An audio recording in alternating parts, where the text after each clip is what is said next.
and welcome to my diary. Let's see what I've been up to this week. So what I found quite crazy is how quiet the roads have gone already. I mean, they're not quiet, there's still lots of people around, but they are so much quieter than the weekend. I suppose people have to go to work, and I think also, you know, the sort of novelty of it has worn off, and it's like, oh, okay, I actually have to get up early to go and exercise, and I think only people who really want to do it will do it. It's still nice to get out, it's nice to be in the sunshine. Thank goodness we have nice weather. I think, oh, imagine the weather was awful outside, that would just be terrible. But yeah, so running every day, and can I just tell you, so you know we have to run at the buff and whatnot, so what I've decided is I'm gonna look at the silver lining. So it's like high altitude training, or you know, oxygen deprivation training, or whatever you want to call it, and maybe it's gonna make me fitter in the long run, because holy moly, you know, like it's so tough to breathe, and then when you eventually get to take it off, it's like it's like having to hold your breath underwater and getting to breathe. Okay, no, obviously not quite that bad, but it is rather tough, so I'm hoping it's gonna help my fitness in the end.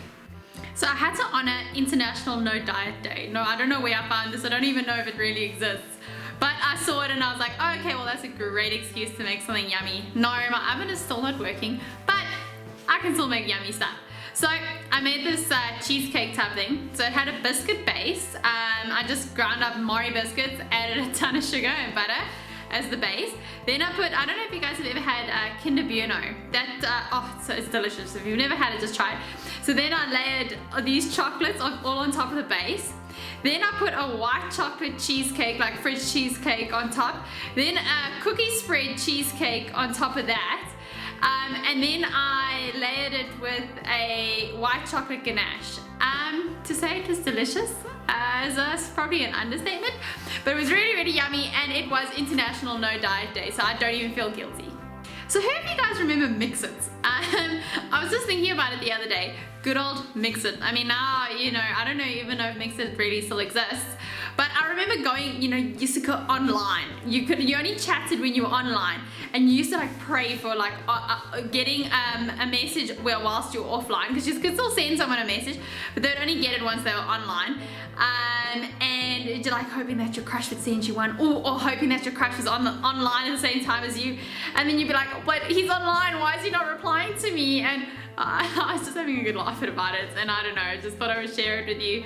Yeah, I think there's just so much time to just think about stuff. And yes, I've been reading back in my diaries, and I was reading about my times on mxit, and it just gives me a really, really good laugh. So I haven't gotten new tennis rackets since I retired, which was many, many years ago.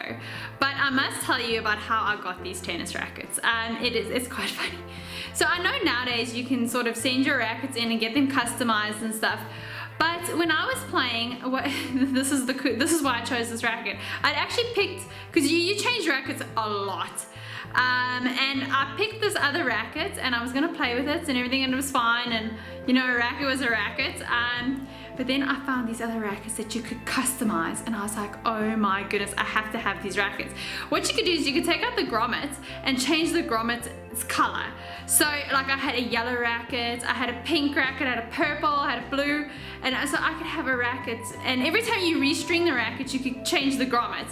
So you could have all these different colors, and I just had all these colors, and I could match my outfits, and it just made my day. So like if I was playing in a purple outfit, I'd use the purple racket, you know, that's how I was. You know, it didn't matter that the other racket was the racket I chose because I liked the way I played. It was more important to have the racket that sort of matched your outfit. And yeah, and I had a good laugh at that. But you know what? I haven't changed much now either. It's, you know, like I like my shoes to match, I like this to match. And then you look at me like in quarantine, and it's like, well, Tegan, can you please brush your hair?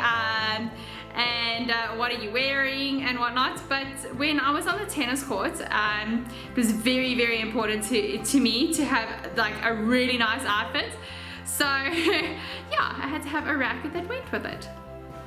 Thanks so much for joining me, and I'll see you next week.